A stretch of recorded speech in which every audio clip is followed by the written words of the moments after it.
Welcome back, everyone, to another episode of the Nick Cage Fight Podcast, where I don't have anything clever to say. I'm actually just really excited to get back into talking about Red Rock West personally.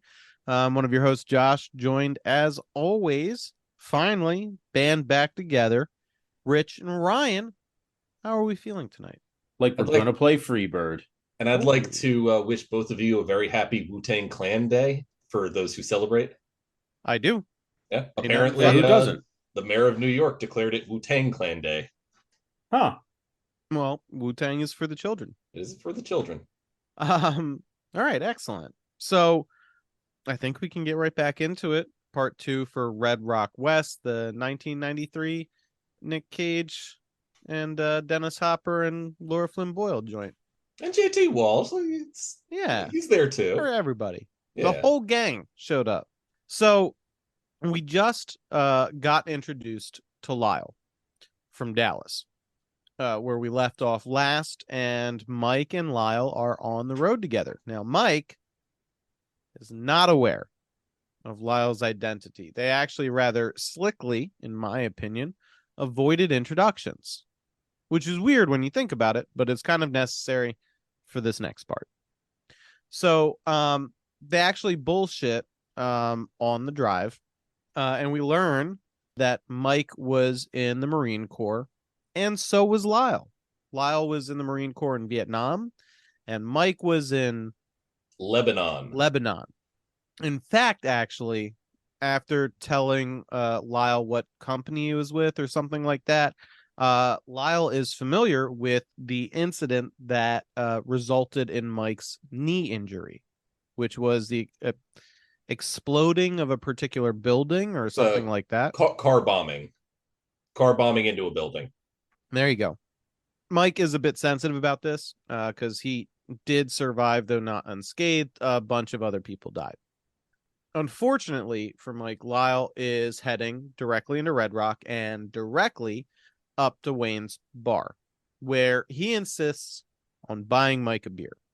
Mike, for obvious reasons, does not want to go into this bar, but Lyle is aggressively insistent on this fact, to the point that there's really no way for Mike to weasel out of it.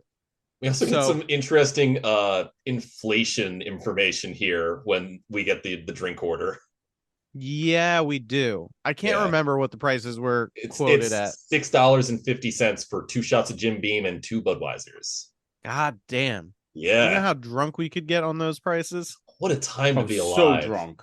If only I was drinking at 4 years old. Yeah, yeah. Yeah, and we could have smoked in bars back then, too. Oh, yeah. So what they're trying to take from you. Becoming a return guy, but just for smoking on airplanes and in bars. The fact that they were allowed to smoke on airplanes is insane. I'm not gonna lie. I feel like that would have been fun. On a previous podcast where we found out that they banned smoking on airplanes for like a while, but it was still legal if the flight was like 5 hours or more. Yeah. Is that the one where we went into the story about Danny DeVito wanting to smoke a cigar on a plane, and they made him get the permission of every single person on the plane before letting I think so. Okay. Yeah. That tracks. So they head in the bar, they both get Boilermakers, and that's for like any shot of brown liquor and a beer, right? Or is that a specific combination? I don't know, but I will find out. I always thought of it as, any brown liquor shot and a beer. I always thought it was whiskey and a beer, but I like Jim Beam is an American whiskey. It's a bourbon. Yeah, I actually do like our local flavor one. Instead of calling it a Boilermaker, it's a PB&J, which is a Pabst Blue Ribbon and Jameson. That's a citywide. I about to say I always called that a citywide. Oh, really? Yeah. That's a Philly thing, I as think. a PB&J. Yeah. I think that might be an outside of Philly term for it, because if you're in Philly, that's just the citywide. Gotcha. Yeah, because like every bar has the citywide special. At least back in like 2017, it was always $5 for that. Always $5. It fucking ruled. And Boilermaker is specifically whiskey. Gotcha. Okay. No requirement on the beer? No. So you can get a Michelob Light and a shot of whiskey, and that counts as a Boilermaker. Yeah, apparently. Huh. But do you have to pour the whiskey into the beer? Yes, for it to be a Boilermaker, apparently. Oh, really? That's what I Yeah. thought. Okay. Okay, so that's not what they got. They just got a shot and a brew. Yeah. Okay, all right. So you can do it either way. You could do it as the whiskey with a chaser, but apparently it's also very common to fucking Irish car bomb the whiskey into the beer and chug. Yeah, Which that's how nasty. I always thought it was. Gotcha. Well, some people like to make the Boilermaker in their mouth. Tastes better Yeah. that way. Yeah, I mean, you're not wrong. So, Huh. Okay, I got another interesting thing. Apparently, the German version of this is called a Herrengedeck, a gentleman's menu. It's a German pairing of, this is the wild part, corn with a K, which is apparently their grain brandy, and beer. I didn't know that they were into new metal in Germany. I thought they were into good metal in Germany. I wish any of us could do the fucking weird corn beatboxing. Because Oh yeah. that would have been the time to do that.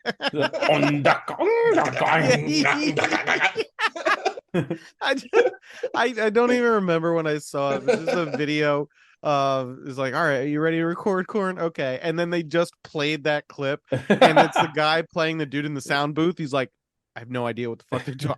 I don't know. I don't know what this is. Isn't that from the episode of South Park where corn plays? It might have been. And yeah, now also to date myself, Brax from Space Ghost Coast to Coast song about how much he loves corn, all kinds of corn, including the band Corn. Including the band Corn, yeah. I missed the Brax show. That was a weird one. The only thing I remember about him is the guy who did the voice was on the song White Kids Love Hip Hop by MC Chris. Yeah, that totally tracks. Yeah, no, actually I used to love Space Ghost Coast to Coast. That was some shit right there. Yeah, It was fucking Evan Dorkin, the cartoonist that did Milk and Cheese and the Eltingville Club, was apparently a writer on that show. Huh. And my favorite piece of Space Ghost trivia is, for all of those interviews, they had a guy dressed as Space Ghost do the interviews, which is why you see like the bands that they're interviewing fucking break and start laughing pretty frequently, and then they would just chop it up and just use their footage, not the footage of the guy in a Space Ghost costume. I loved how weird and aggressive all of those interviews were too. The one I remember the most. Is it the Moby one? No, David Cross was on. He was probably in on the joke though. Oh, of course. Shut up, nobody cares. Moby is like still the funniest fucking thing to me. Yeah, but no. Without Space Ghost, we would have never had Jiminy Glick, which in Yes, retrospect absolutely. was way funnier than people gave it fucking credit for. I love Jiminy Glick. Didn't they do a movie? A Jiminy Did Glick goes to Hollywood kind of deal where he tries to greenlight a film. God, I hope so. I think I remember seeing that on like Comedy Central back in the day. I'm gonna look it up. Yeah, that was a funnier bit than I think it got credit for at the time. Well, it's just Martin Short in a fat suit. Of course it's going to be hilarious. Yeah, and also like deliberately trying to make interview subjects uncomfortable. Another shining example of that is the Eric Andre show. Yeah. Although he elevates it to a legitimate art form, keeping them on stage for like Oh 3 my hours fucking god! I forgot that David Lynch, not playing himself, but played by Martin Short, is the villain of the movie. Oh, so the movie was a thing. The movie was a thing. It's called Jiminy Glick in Lalawood. Oh, It's from 2004, and fucking Martin Short plays David Lynch and Jiminy Glick in the same scene, while David Lynch is like trying to squash his movie making. So he Mike Myers did. Yeah, basically. I gotta check that out. I gotta check that out with some fresh eyes, man. Yeah, no, it's fucking funny. I can see it in my mind's eye, the scene with David Lynch. It's got like the Twin Peaks Laura's theme playing in the background and everything. Beautiful and appropriate. Yeah. That's so very good. They're at the bar, they've ordered their drinks, and Lyle inquires after Wayne. The guy working the bar says that Wayne's out right now, and Lyle goes, "Oh shit, he's probably out looking for me. I was supposed to be here last Friday. Can you tell him Lyle from Dallas is looking for him? And this is where Mike is clued in to the situation he finds himself in now. Mike excuses himself to the bathroom to try and figure out what to do. He punches out the light. Yeah, this is where if it was a worse movie, there'd be a freeze frame and you would just hear Nick Cage go, yeah. I bet you're wondering how I got myself into this situation. Yeah. In a worse movie, it would have opened on this scene and then it would have cut back to the beginning. So peeking out the door of the bathroom, Mike sees Wayne has shown up and him and Lyle are talking. He leaps out of the bathroom window just in time as Lyle comes in with his handgun drawn. And Wayne and Lyle split up outside the bar to go looking for Mike, who has made his way up to the roof to hide out. Pretty clever move. So trying to figure out how he is going to escape from this circumstance, we do get some Coen Brothers Wile E. Coyote-ass idea here. Mike sees Lyle and Wayne split up, circling the bar looking for him, but he also sees a box truck with a driver approaching it, talking to a friend. It is pretty apparent that he's about to leave. So Mike gets a long 2x4 and stretches it to the top of the box truck from the lip of the roof and starts cowboy boot tippy-toeing his way across this beam to get onto the roof of this car. It's pretty good Wile E. Coyote shit, but it would have been funnier if he dropped an anvil on Dennis Hopper's head. That board would have snapped. There's no way it could have held the weight. Plus, where are you going to hide those piano keys to replace Lyle's teeth afterwards? Yeah.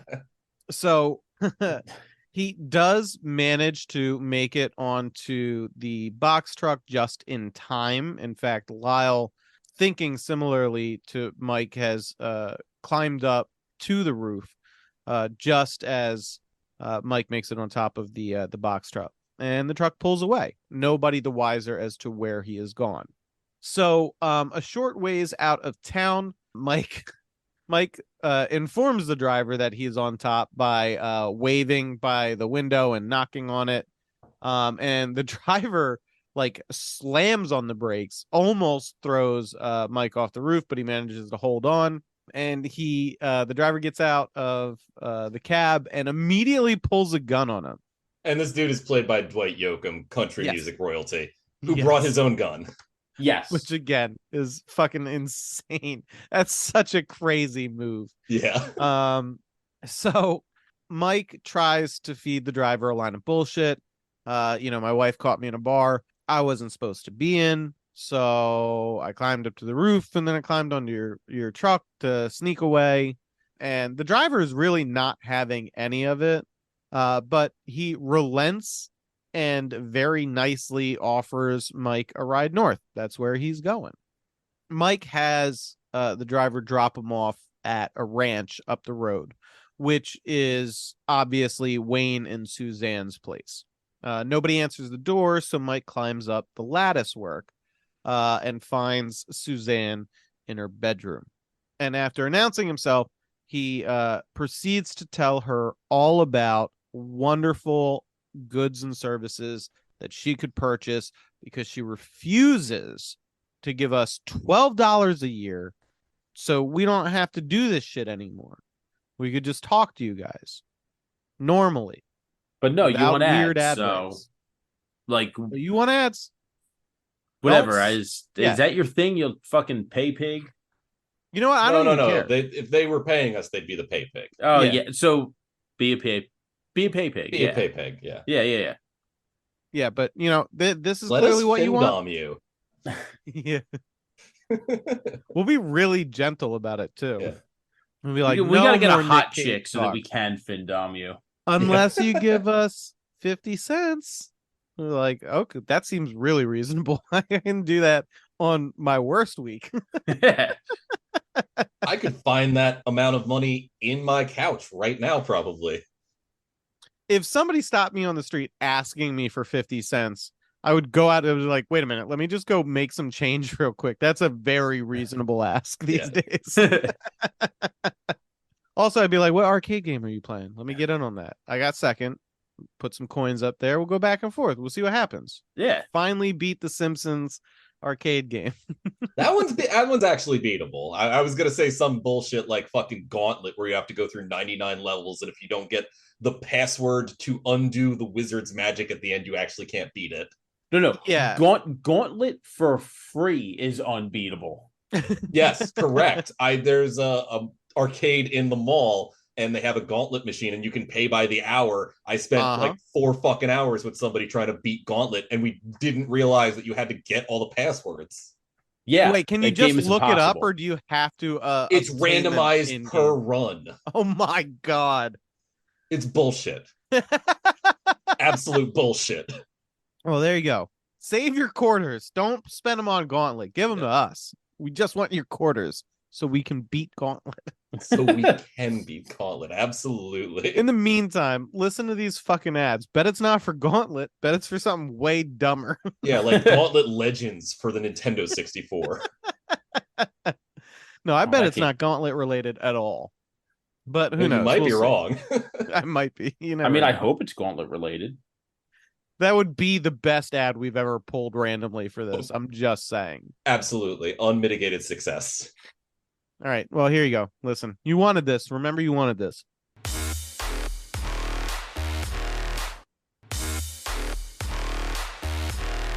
Are you happy?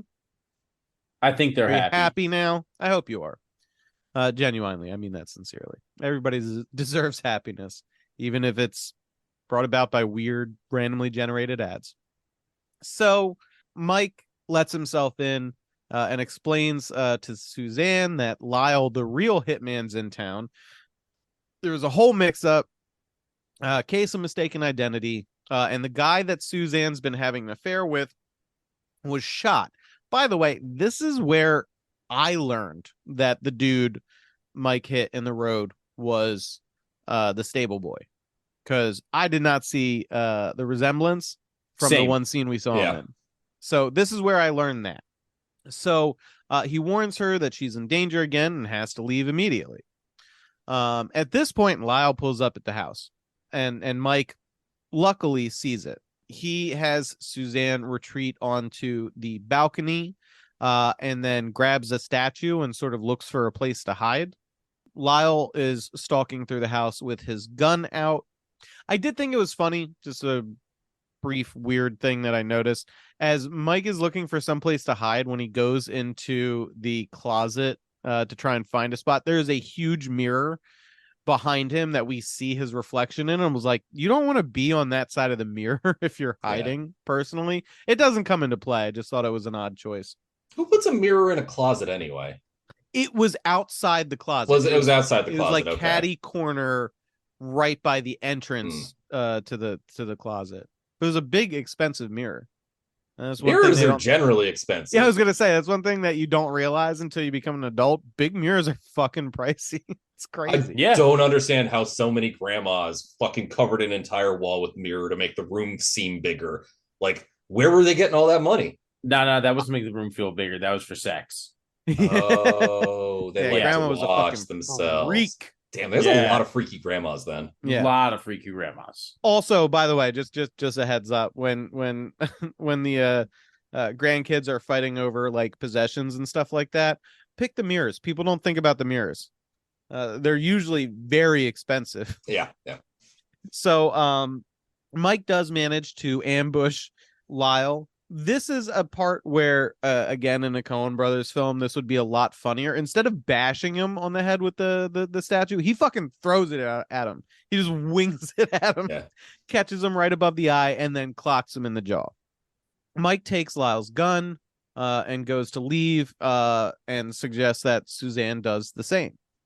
Mike goes to steal Lyle's car, but unfortunately, it looks like Lyle took the keys with him, because who fucking doesn't? But Suzanne gives Mike the keys to a Jeep by the barn. It looks like they're kind of in this together for the moment.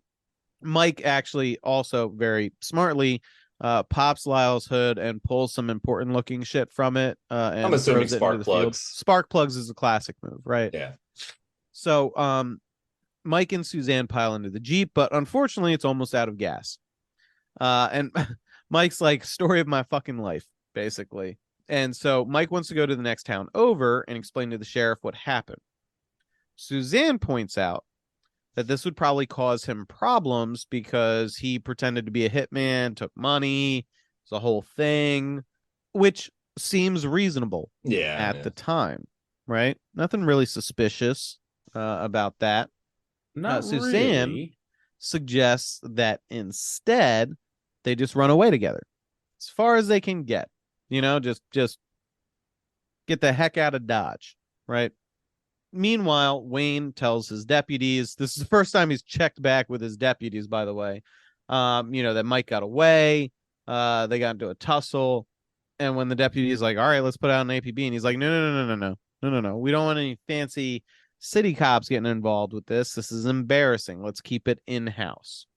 Then he's like, I want this guy found tonight. And then he goes to retire to his bar, I'm assuming. This is right when the deputies find the money and the gun in Mike's glove box. Not a lot is made out of this. I thought it was going to be a bigger deal than it was, but they're just like, oh, look at that. I bet this has something to do with it. And then it's never mentioned again. So Mike and Suzanne gas up the Jeep and stop at a bar near the gas station because Mike actually held on to like $80 worth of cash from his initial gas station shopping spree. And she's like treating this like a vacation. She's like, I want to go get a drink. This is where it really went off the rails for me because he's gassing up the car and she's like, I'm just going to go get a drink while you're doing this. I don't think there's any gas station trip where it's just like, while you do that, I have time to get a drink, close out my tab, all that shit. Yeah. It'd be cool, but I don't think they put bars and gas stations together like that anymore. So Mike ends up joining her for a drink after gassing up, and Suzanne thanks Michael. She's being a little bit handsy with him, right? But she thanks him. Just playing the femme fatale. 100%. It's pretty obvious. So, but she thanks him for coming back for her when he didn't have to. They drink and talk. Suzanne wants to go to Mexico. And she explains why Wayne wanted her dead in the first place. So she says that her parents died in an accident and she inherited a large settlement sum from whatever nebulous thing happened to her parents. Wayne wants the money. They're clearly in a loveless marriage. And if they got divorced, he wouldn't get any of it. But if she died while they were still married, he'd get all of it. Okay, makes sense. I thought it was an affair at first. Maybe the affair still plays into it to a certain extent. The affair would make more sense to me. I think the money angle they're just trying to establish so that she has a justification for dropping the fact that he has a lot of money and let's go steal it. Yeah, maybe, but like the two things could make sense. It was like, I want the money and she's cheating on me and I'm not going to leave with no money type thing. Okay, you can kind of cobble together the motivation there. Yeah. It's not super far-fetched. So Lyle calls Wayne at this point to let him know that things didn't go so great at Wayne's house. Wayne insists that Lyle finish the job, and Lyle insists on getting some more money up front. So Wayne says, fine, another $5,000 tomorrow, 9:00 at the bar. So we cut back to Suzanne and Mike, who leave the bar, and Suzanne suggests that they stay a night at the Comfort Inn that's right next door to the bar gas station combo. Yeah, she's like, let me in, I'm trying to fuck. Yeah. So Mike agrees. They get a bottle of whiskey and a room for the evening. Suzanne is pretty forward, and after just the briefest bit of resistance, Mike gives in and things start to heat up. And this is where we get one of the weirdest horny 90s scenes I've ever seen. It is a very horny scene. It's really horny, yeah. I don't know, it doesn't strike me as that out of left field or anything. It's about what I remember sex scenes looking like in the 90s. Yeah, but no, just because I had watched Wayne's World the other day, it did remind me of like the gratuitous sex scene. Oh, yeah. Yeah, so this is there's no explicit female nudity whatsoever.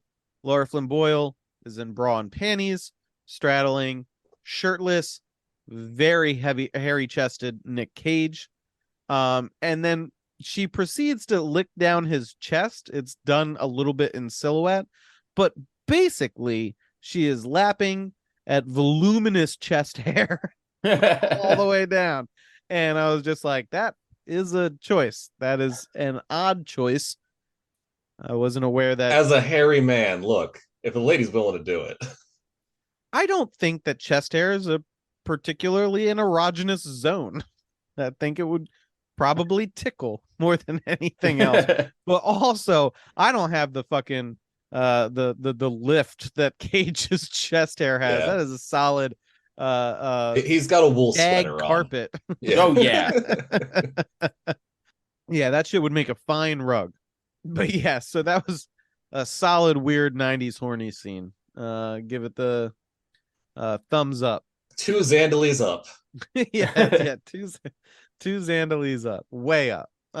So afterwards, Suzanne asks Mike to tell her about Mexico. It sounds like Mike's experience with Mexico is when his dad took him when he was a kid, bought him a purple sombrero. And then the next morning, Suzanne is up early, and when Mike wakes up, she's like, we're gonna go to Mexico together, but we need more money. We can't just run off the remainder of that $80. We can go back to Wayne's bar. I know he keeps cash in the safe there, and we can steal it, and then we can go. So Mike is reluctant to go back into Red Rock after repeatedly escaping this fucking place, but he's clearly fully in the thick of this thing now, and partnered up with Suzanne, so he eventually agrees. Mike and Suzanne get inside the bar without any incident. They get into the office. With a little bit of false tension in opening the safe, they finally crack it. Unfortunately, Suzanne's a little shocked to only find a couple of grand in there. Wayne pulls up at this point, so they have to move quick. They don't put back all of like the bullshit paperwork and letters and stuff that you also keep in a safe with cash and jewels, but they rapidly try and reassemble the office before hiding in the closet.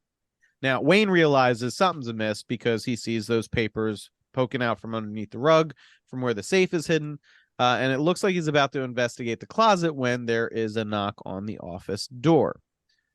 It's the deputies. So the guy who got hit by the car and was shot twice and was maybe having an affair with Suzanne, it turns out he had something on his person that hadn't been discovered before now. We just hear we're basically seeing it from Mike and Suzanne's perspective. So they say something about $1.9 million, suggests that maybe Wayne had something to do with this guy's injuries. Perhaps he was blackmailing Wayne. And also the letter Mike wrote about the hired hit finally came in.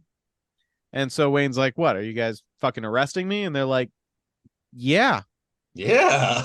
We already called the FBI. I'm like, oh shit, the FBI is involved now? What the fuck is going on? So Wayne is escorted out, and Mike and Suzanne come out, and we see that the thing that this stable hand had on him was a wanted poster with Wayne and Suzanne's picture on it for having stolen $1.9 million. Yeah, that would get you nowhere in today's economy. Fuck are you talking about? $1.9 million is a life-changing amount of money. It just feels like more in 1993. It's so much more in 1993. I mean, there's the entire Austin Powers bit about this exact conversation. Yeah. I don't think nowadays you could take $1.9 million, move to a little town, and bribe your way into the sheriff's spot. Not easily, anyway. It might be doable, but not where anybody wants to live. Yeah. So Mike is obviously a little bit miffed about this, but Suzanne tries to talk her way around this, says that Wayne must have hidden the remaining cash, which is now about $500,000, and that she still wants to run away to Mexico with him. and that this wasn't her fault. It was Wayne's idea. She was in love with him. And now all of a sudden she's on the most wanted list. Like, that's not her fault. Mike is fed up and goes to leave. But as soon as he opens the door to the office, Lyle punches him in the face. And it looks like he finally showed up for his extra upfront cash. As Mike comes to, he sees Lyle sitting in the chair with a gun held on him. It looks like Wayne robbed the steel mill he was working for. That's where they got the cash instead of a bank robbery. I have no idea why that's a thing instead of just going with a bank robbery. Why would a fucking steel mill have 1.9 million in cash? It's the payroll. That makes a lot more sense. I didn't even consider that. Okay. All right. Thank you. Mystery solved. I've seen a lot of Westerns. That's like a classic bit. You steal the payroll as it's coming into or out of the mill. Gotcha. So this gives gives watch Lyle a movie where they were going to do that. Maybe it was Andor. Didn't they rob a payroll fucking No, thing? it was a Nick Cage movie, and I just can't remember which one it was. Not the Autism Cowboy one. That was a totally different one. No, not Autism was Cowboy. It shit, man. I don't know. So Lyle has gotten an idea. He restrains Mike and Suzanne, piles them into his car, and takes them to what looks like a derelict building. It was a David Lynch movie. That's what it was. What was the David Lynch Nick Cage movie? No, they were robbing the feed store in that. That was Wild at Heart. Yeah. I knew it was something weird. I'm sorry, Josh. It just clicked for me. No worries. Yeah, they were robbing the feed store because it would have been the only place in town that had a decent amount of money because everybody needs feed. Yeah. Okay. So Lyle takes them to this derelict looking residential house, and goes in. He's drinking a bottle of liquor straight. And we get this is a pretty good unhinged Dennis Hopper here. Yeah, we get an unhinged Hopper scene in this film, which is fun. He does a little dance as he goes through the house, sipping from the bottle, and then he upends it, does a little couple of twirls, flips the bottle back up when there's just a mouthful left, drinks that, and then drops a lit book of matches into the puddle of booze. I liked those matchbooks. They were cool. They were. Which sets the house on fire. So back in the car, Suzanne and Mike conspired to figure out how to get out of the restraints. Suzanne had like a little pocket knife on the keys that Mike still has with him. So he gets to work on that. The remaining deputies now have Wayne locked up. And they get a call about the old so-and-so buildings on fire. So the one deputy goes to check it out. The other deputy stays back and calls up all the volunteer firefighters, and it's just the one deputy and Wayne in the cage. As the remaining officers leave the station, of course, Lyle is parked outside with Mike and Suzanne now that his distraction is in full effect. He goes in, wasn't expecting the one remaining deputy there. But without hesitation shoots him in the head. Our first successful murder of the film. Okay, no, it's not that there's no hesitation. He politely waits for him to be off the phone and then shoots him in the head. Yeah. That is very true.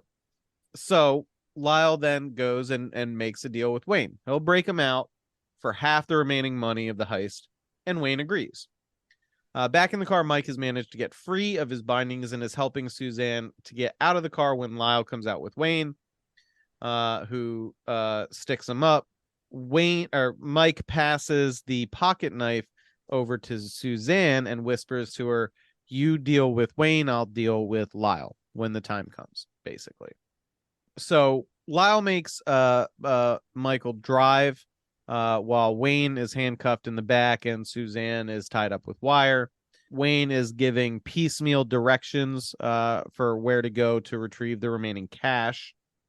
And Lyle is now into taunting Mike, which is weird. I was expecting maybe there to be like a little veteran camaraderie between these two, and that Lyle would end up coming out less psychotic than he does. Oh no, it's Dennis Hopper. You're not allowed to do that with Dennis Hopper. Clearly.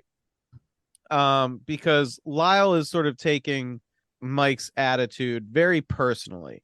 Accuses him of thinking he's better than everybody, better than him specifically. And also they make their escape just as one of the deputies comes back, figured out the ruse and makes it back to the police station. As they're driving and Lyle's taunting Michael, they know they need to get away from the inevitable pursuit that's going to occur when they find the dead deputy. So at gunpoint, Lyle makes Mike do. We get a little classic action movie, old school action movie car scene where Michael races a train going down the tracks and then swerves to cut across it to put the train between them and any pursuers. I loved this. This is some fucking Duke Brothers shit right here. Yeah, it was pretty cool. Fun scene. And it's like all practical. You see them actually jump a car. You don't see that in movies anymore. Yeah, you definitely don't. It was a neat scene. I enjoyed it.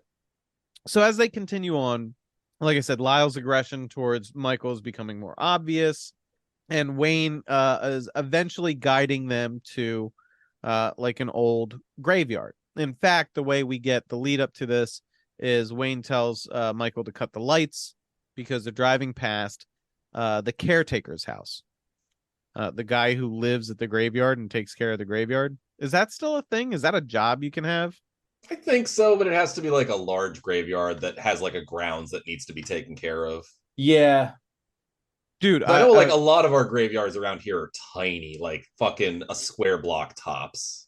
Dude, Kristen and I went up to the Poconos the other weekend, and there was several gigantic graveyards. I mean, the biggest graveyards I've ever seen.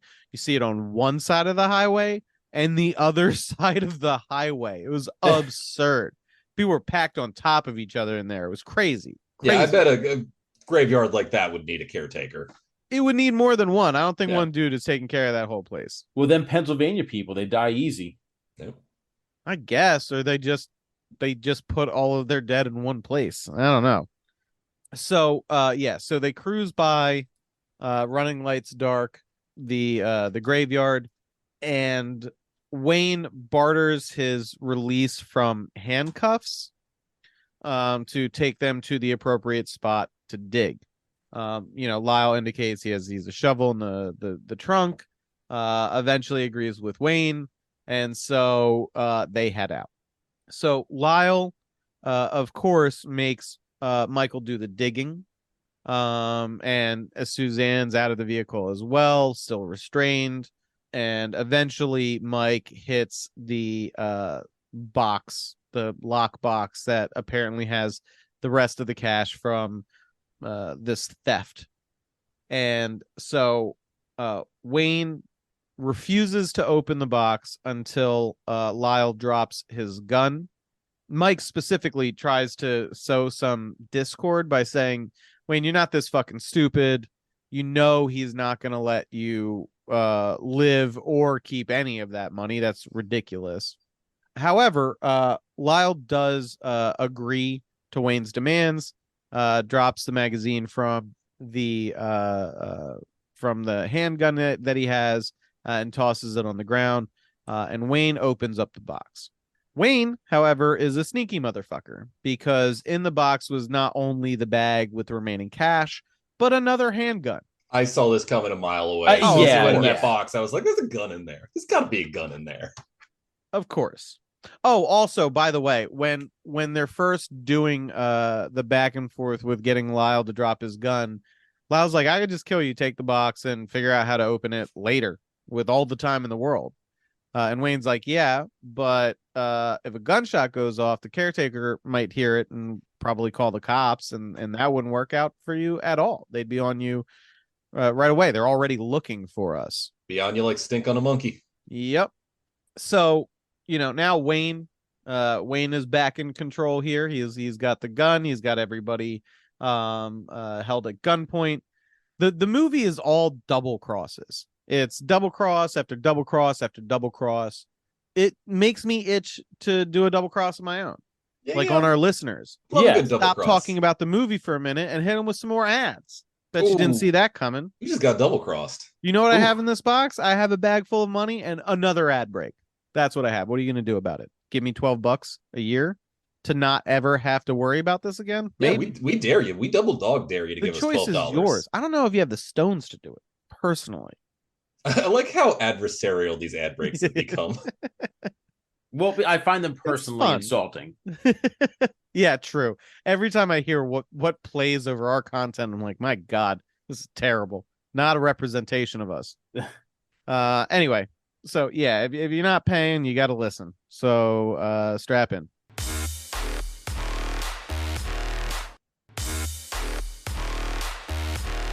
Yeah, I was watching that go down. It was very fun. There we go. Those are our other advertisers. Yeah, welcome back. Hope you enjoyed those ads and my dog's barking. So, I mean, that's got to get cut out. Yeah. Well, I only leave the dogs barking in if it interrupts actual content. Okay, that's a good play. So, Wayne goes to steal the car, realize he doesn't have the keys for it. Lyle still has the keys for it. So we get another tense moment where Lyle's trying to play some angle and Wayne is trying to stop him from playing that angle, and has Lyle toss the keys to him. Lyle undershoots the toss on purpose and the keys fall to the ground. Wayne is trying to be careful about it as he goes to retrieve the keys, but Lyle has a fucking knife hidden up his sleeve that he manages a perfect throw and hits Wayne like square in the throat with the blade. It's a gurgler. Yep. Wayne reflexively fires the gun, which sure enough, that fucking caretaker hears. And he's like, was that a gunshot? I'm calling the police. Idiot. So the sheriff's already here. Yeah, you it's 2 seconds we hear the caretaker and he did exactly what we were told he was going to do. Good planting and payoff. It's Chekhov's caretaker. Yeah, it was fun. It did give me a little chuckle. So at this point, a full-on brawl breaks out. Mike and Lyle start tussling on the ground. Suzanne cuts her way free. Lyle is fighting dirty, hits Mike in his bum knee, and then grabs the chain that was wrapped around the money box and tries to choke Mike with it. The deputies are alerted to the gunshots and the caretaker's call to the police station. And since they had both the two remaining deputies had headed east or west with the retinue of other police officers, they're assumedly close by. So Lyle has the upper hand and he's sort of swinging Mike around by this chain that's wrapped around his neck. He's dragging him towards a grave monument of a fallen soldier, maybe a veteran, I guess, occupied this plot. But the soldier statue has a rifle with a bayonet. And Mike swings Lyle onto the bayonet, impaling him through the chest. As Mike goes to walk away, he does turn back to call out to Lyle. He is better than him. And he is. He's a good guy. Lyle's kind of a psychopath. Yeah. So, meanwhile, Suzanne has grabbed the bag of money and the gun from where Wayne is gurgling pretty badly with a knife in his throat. And as Mike comes back into sight, Suzanne appears to level the gun at him. After a brief moment of tension, she fires several times, but it's not at Mike. Lyle had pried himself off of that grave statue and was coming up behind Mike. She empties the clip into him. So sirens are heard in the distance at this point, and a train on nearby said train tracks, fortuitously, is rumbling by. A lot of train shit in this. There is it's like a Wanderer feel almost. Yeah. Mike calls out the train. We got to get on the train. We're not in no trouble for all of this, so let's just fucking get out of here. Suzanne grabs the money and also the remaining gun in the car, the one that Lyle originally tossed aside and Wayne had scooped up. And then she takes off for the train. Mike manages to get on the train because he got a head start because he wasn't taking anything with him. But he does help Suzanne get into a boxcar with him after flinging up the bag of money. And Mike sees the gun that has fallen out of the bag at this point in the car. Suzanne picks it up and points it at him. And so at this point, Mike calls her out on being the one that shot the stable hand. I still think the timing doesn't work for it, but that's just me. Yeah. And the reason why is because he had discovered the wanted poster. That's why he had it on him, and he tried blackmailing Suzanne first. Yeah, which would have had to have happened in like maybe an hour or two's time frame. Well, right. Yeah. I mean, maybe. Or he might have broached the subject when we first saw Suzanne go into the trailer with him. And then after Mike showed up and explained that Wayne had put out the hit on her, she went to tie up the loose end of the stable hand, thinking that Mike would make good on the murder of Wayne. But why is he driving out of town instead of to the hospital? Who? The stable hand. His car is broken down on the side of the road heading out of town. Was how the continuity seemed to me personally. Because Suzanne probably set up a meeting with him on the way out of town to give him the money to go away wherever he was going to go out with his there. cash. Okay. Got him isolated away from a population center and fucking shot him dead. There's just too many ifs for it to really square for me. Sure. Like if you're going to have such a convoluted thing happen in a movie, you should explain it at least a little bit. I don't disagree, but I also like a lack of hand-holding because we can talk our way around it. That's also fair. But anyway, so Suzanne is like, yeah, I'm keeping the money. You should get the fuck up out of this train car. It's my train car now. And Mike goes and picks up the bag of money. And Suzanne's like, I don't want to shoot you, but I will shoot you. And Mike's basically like, I don't give a shit at this point. And so she does. She pulls the trigger, but unfortunately, now I'm not 100% sure on the explanation of this because there could be a couple. One, Lyle clearly dropped the magazine from the handgun when he dropped it on the ground to sort of complicate the situation. Wayne picks it up when he's going to steal the car before the key exchange goes very badly for him. So the magazine could have dropped out of the gun when Wayne retrieved it. And Lyle could have, for whatever reason, not chambered a round. That's the only explanation because there should have been a chambered round. Right. That's what I was thinking too. There should be at least one bullet in there. Yeah. Yeah.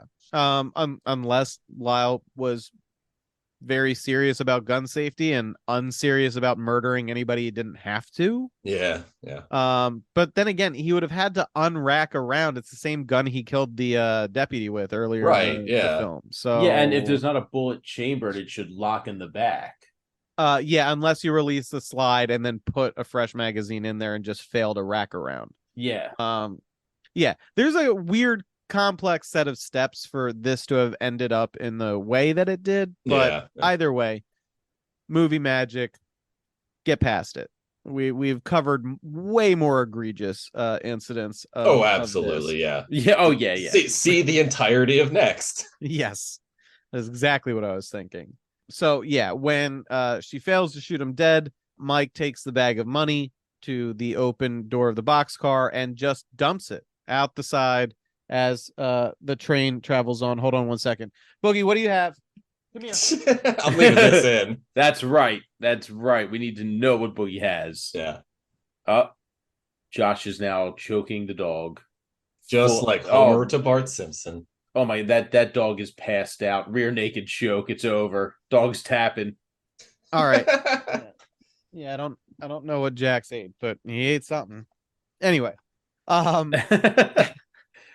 So he dumps the money out, and Suzanne calls him a stupid son of a bitch, and Mike goes, "If you want it so bad, go get it," and throws her hucks her out of the fucking train. Yeets him. I died laughing at that. Solid move. She of course immediately gets picked up by the police. They roll up on her as soon as she gets to her feet. And as Mike finally collapses to the floor of the boxcar, he notices a whole stack of bills got stuck in the door.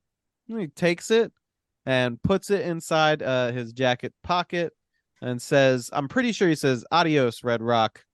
He does, yes. Yes. That is his final line. And the train rambles on.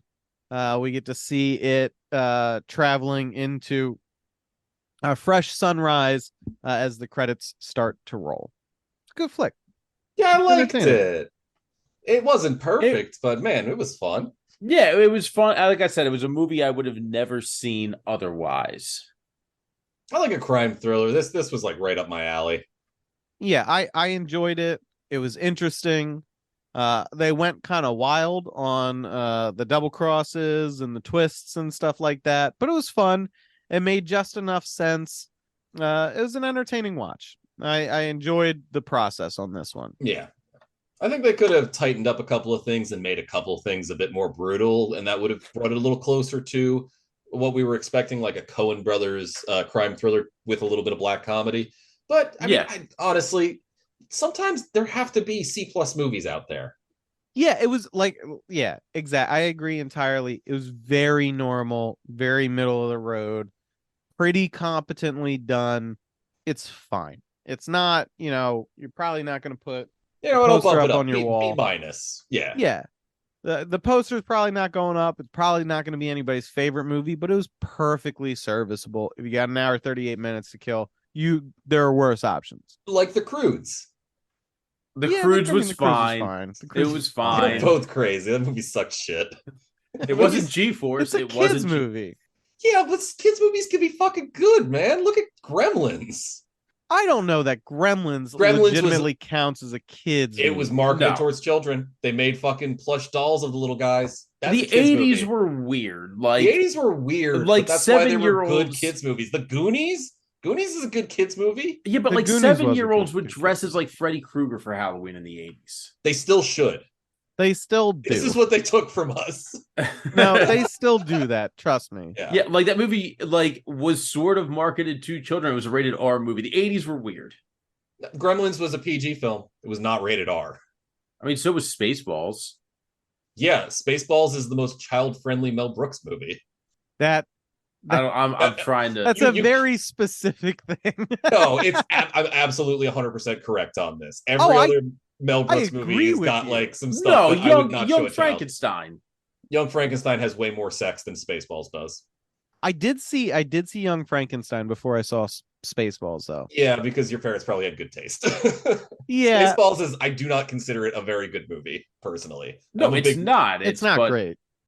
But also, saying it's the most kids-friendly Mel Brooks movie is like saying light cigarettes are the best cigarette to give a child. It's still probably something break their tiny little lungs. Yeah, but like I don't know, maybe Robin Hood Men in Tights is a bit more kid-friendly. Okay, I could see that actually. There's a fair amount of sexual innuendo in that too. There is, yeah. Spaceballs is the only one that I can think of that has that at a minimum. I don't know. There's a lot of balls jokes. There's a lot of balls jokes, but balls are funny. Balls are not explicitly sexualized. Yeah, that's fair. I mean, Life Stinks too is fine. Yeah. Blazing Saddles probably not for kids. No, not for children. No. A History of the World Part 2, definitely not for kids. I have been enjoying that. History of the World? Yeah, like the Part 2 is actually not bad. Part 2 okay? I got to get around to watching that. I'm happy they did Hitler on Ice. Did they actually do Hitler? They did Hitler on Ice. Okay, cool. Look, History of the World Part 1 is one of the funniest movies I've ever seen in my entire life. The sign that's up in Rome that says orgy, first serve, first come, gets me every time. Yeah, it's so good. See, that's just a classic solid joke right there. It is, yeah. Just all the Senate yelling "fuck the poor" at once is very funny. But yeah, no, Red Rock was very standard, but just fine. It had me interested the whole time, which is a good sign. It worked out just fine.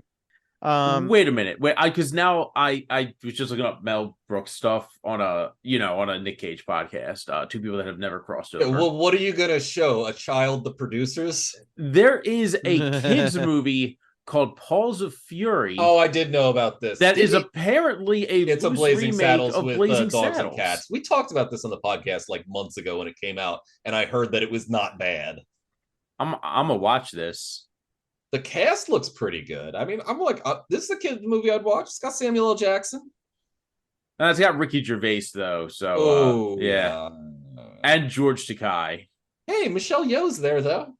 Yeah, we might have to check it out just to pin down Ryan's kids movie. By threshold of hatred. Yeah. I am curious to explore this. So I want to. I fucking love Willy Wonka. That's a kids movie. Even if kids die in it. Yeah, I think that's the part that you liked about it, is that kids were punished for their vices like they were in Dante's Inferno. Oh, but you know what? Ricky Gervais plays the Hedley Lamar character, so that might be okay. Sorry, now I'm thinking about unless somebody's okay, already all right. written it. Ernest Scared Stupid. That's a kids movie I love. Well, the Ernest movies are generally relatively solid. What is I'm sorry.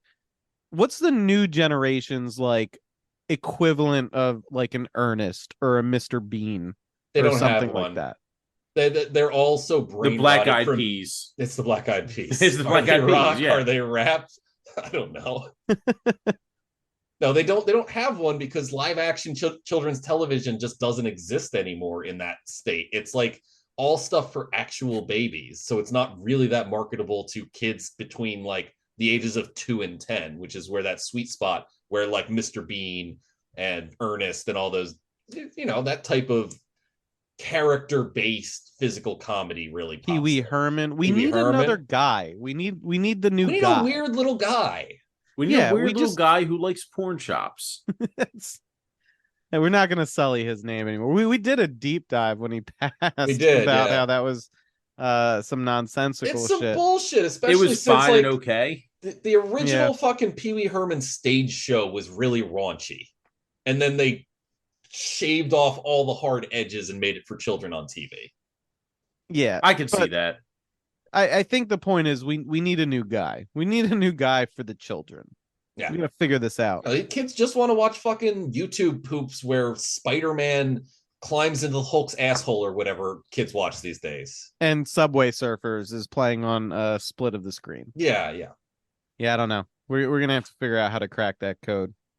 It's just one YouTube of us going to become videos. the guy? I don't think any of us. Oh no, that's what it is. It's fucking YouTubers. YouTubers are the guy. Yeah, it's that's so grim. It's the Paul brothers before it turns out they're actually kind of okay. Markiplier's the guy.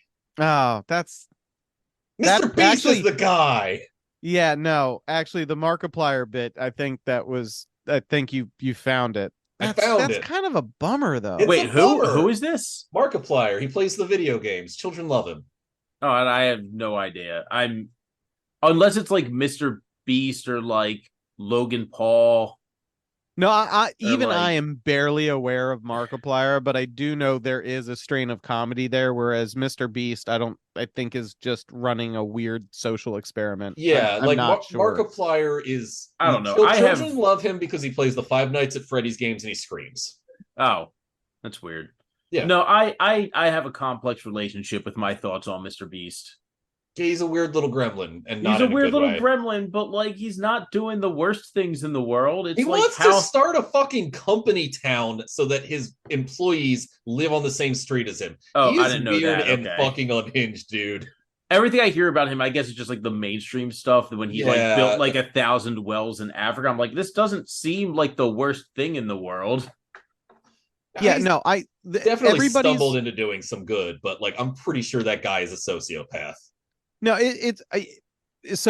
in my opinion, I think the uncanny valley effect that people have about Mr. Beast is that he is 100% the endpoint manifestation of the broken elements of our system.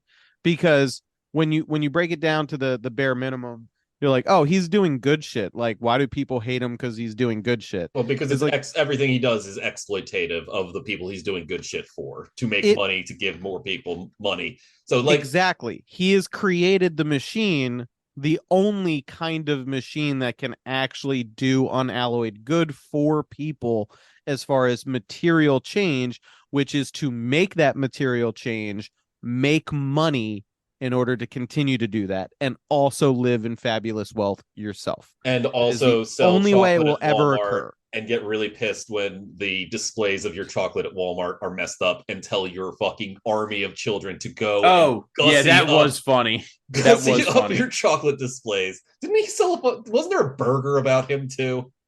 Probably. I don't know. I think there was a hamburger about that man.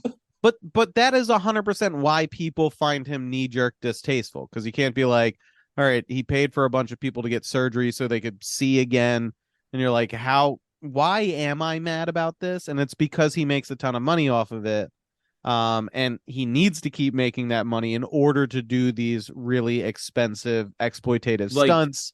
Yeah, and it's just, I don't know, it's like, it's one of the things too where it's like there's good and evil, and it's like how much good is outweighing the evil, and like I don't know, I don't know the answer, because all I'm saying is Mr. Rogers would have the answer. I'm just saying, if I'm one of those people that got the eye surgery, like I don't know, I don't know. I would be like, now I can see well enough to hit you, Mr. Beast, and then I'd hit him. But yeah, fair. All right. So we had a good movie, a good enough movie. We had a good episode. Rich, can you ruin it for us? Oh, please? Absolutely. Yeah, I can ruin it for you because it's Wind Talkers. Oh, you know what? I'm not happy about this. I have not seen this movie since like it came out, and I kind of remember liking it, but I was also really in a World War II phase when this movie was out. Well, yeah, that would have made you like a 14-year-old. Yeah, 14-year-old boy. Suburbs. Exactly. Like, yeah, you were. I was really into the bridge over the river Kwai. A lean night. Yeah. Sorry. I forgot for a second what my knee-jerk reaction to that was, and it was fucking unforgivable. That's how deep in my brain that shit is. Holy I only watched 2 movies. That was unforgivable. I'm so how sorry. Long is that this was turd? I didn't Jesus, even. It's over 2 hours. We're fucked. Awful. Can we just watch Unforgivable for 2 hours? Yes. I would love to cover Unforgivable. My buddy Anthony would love that. He'd come over for that. What was the only other movie he watched? Is Bridge on the River Kwai? What was the it was another like World War II movie. No, it was hold on. Hold on. Bitch, you ain't no nerd. Said, bitch, get me some Chick-fil-A. I ain't pay and steal that shit. Which if you're stealing Chick-fil-A, that is fine. Oh, goddamn it! I'm surprised Ryan doesn't know off the top of his head, because I'm fairly certain it's from like the same director, or there's some other through line between those 2 films that he mentions. Dr. Zhivago. Dr. Zhivago, yes. Dr. Zhivago. Yep. Okay. Holy night. I can't believe how deeply ingrained that is in my psyche, that I said that without immediately placing. Why did I say that? Oh yeah, because my brain was broken from way back. Oh, that's an ancient meme. Was it me and the boys were gonna get some pants? I didn't have no money. We were gonna steal them. Oh shit! All right, now when we wrap it, I'm gonna have to fucking watch Unforgivable. Yeah, no, I think that's what all of us are gonna do. Yeah.